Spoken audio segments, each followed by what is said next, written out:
गुरु बनना मजाक नहीं है।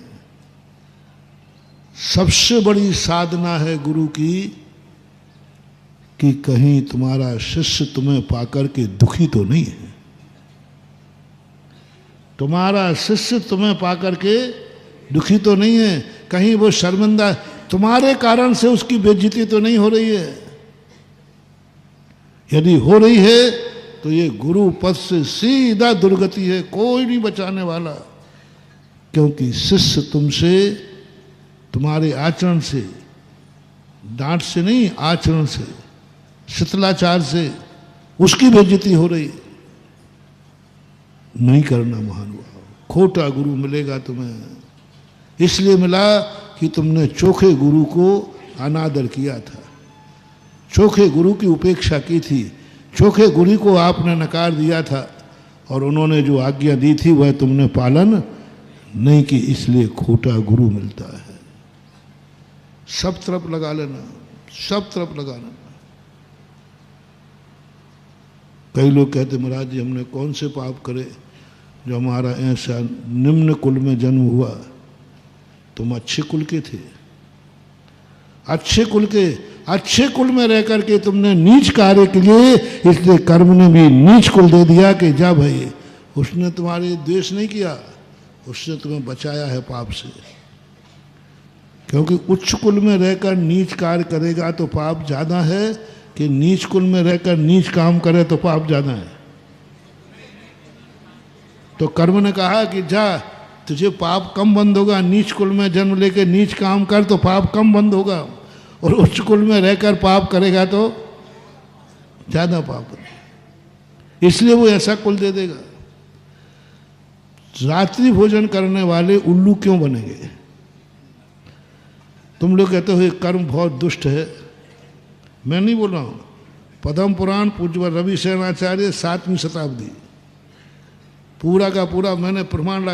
एक बार मैंने कहा, ऐसे ही कहा मैंने कि रात्रि भोजन करते हैं जैनी लोगों को तो ये बनते हैं, कुत्ते बनते हैं, सूकर बनते हैं, ग्राम। तो लोगों ने महाराज जी आप अच्छे शब्द का प्रयोग नहीं करते, आप में बस यही कमी, आप बहुत 100% के अच्छे हो। हमारी खूब प्रशंसा होती है जान, महाराज आप 100% के बहुत अच्छे हो, पर कहीं कोई नहीं, सब आपकी वाणी अच्छी, आप सब कुछ अच्छा, बस ये 2-4 शब्द जो आप बोल देते हो बस यही गड़बड़ है। क्या मुझे नहीं मालूम कि ये नहीं बोलना चाहिए? मैं इसलिए बोल देता हूं कहीं नजर नहीं लग जाए।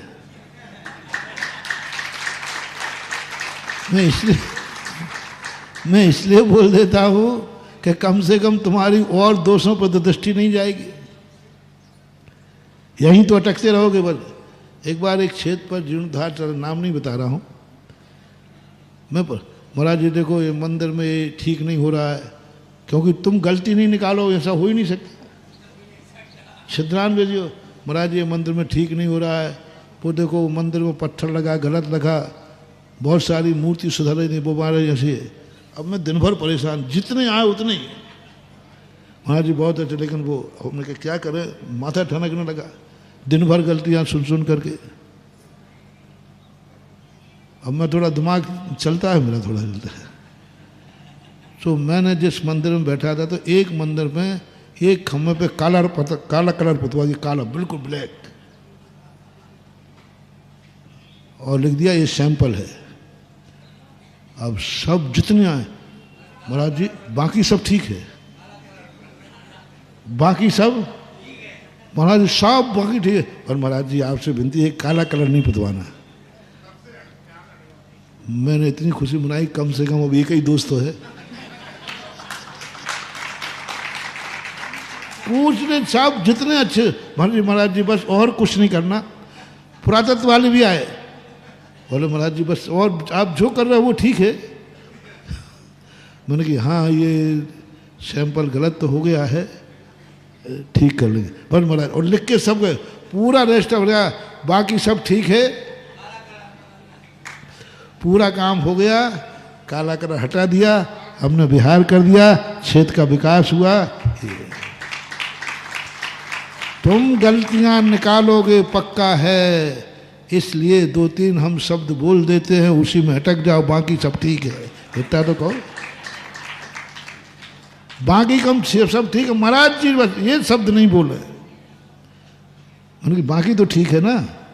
लिखो, बाकी तो ठीक, बाकी तो ठीक है। इस संसार से जीतना बहुत कठिन है। इसकी दोष निकालने की आदत है तो वो निकालेगा। इसलिए मैं पहले से कहा, महाराज जी आपने उल्लू बोल दिया, रात्रि भोजन करने वाला, गुटखा खाने वाला ग्राम शुकर है, जंगली शुकर नहीं। तो बस मैंने कहा भैया मैंने नहीं कहा, मैं तो मात वकील हूँ। ला की किताब में जो लिखा वो क्या? बोले महाराज जी कहाँ लिखा, हमने तो खूब पढ़ लिया। एक महाराज ने भी कह दिया, सुधा सागर जी बोलते हैं कहीं आगम में ऐसा नहीं लिखा कि रात्रि भोजन करने वाला ऐसा होता है, ये बनता है, ये बनता है, तम्बाकू खाने वाला ये बनता है। अरे मैंने पहले तो श्रावकों की मैं कम सुनता हूँ, फिर एक महाराज ने कह दिया, अरे मैंने कहा, बोले हमने सब आगम पढ़ लिया, कहीं ऐसा नहीं लिखा है। अच्छा, मैंने कहा मैंने भी 50 साल में मक्खियाँ नहीं भगाई हैं। मैं भी दिन भर पढ़ते ही तो रहता हूँ। दूसरे दिन फिर आ गया मैं पोथी पत्ता बस्ता लेकर वकील का, और बस्ता लेके आया। बोले भैया अब मैं पटवारी बस्ता लेकर आया है, और पूरी एक एक चीज हमने, एक बस्ता चलता था लाल, पहले वकील लोग भी ले जाते थे। हाँ, हमारे यहाँ अपने अशोक नगर में एक शांतिलाल वकील थे, सिंगई जी, लंबे लंबे लंबे थे। अरे वो जब भी मिलते थे बस्ता लेके ही मिलते थे, हमें कहीं भी टकरा देते। तो देखो भाई, ये पद्म पुराण में रविशरण आचार्य ने और ऐसी ऐसी निकृष्ट दशा बताई। मैंने कहा ये तो अभी हमने बोली ही नहीं। पूरे आगम लाइव में चलाया, देखो ये आगम में लिखा है, शास्त्र में लिखा है, और रविशरण आचार्य 1300 साल पहले लिख के गए हैं। उसके बाद तो फिर भी कुछ नहीं बोले, शांति है।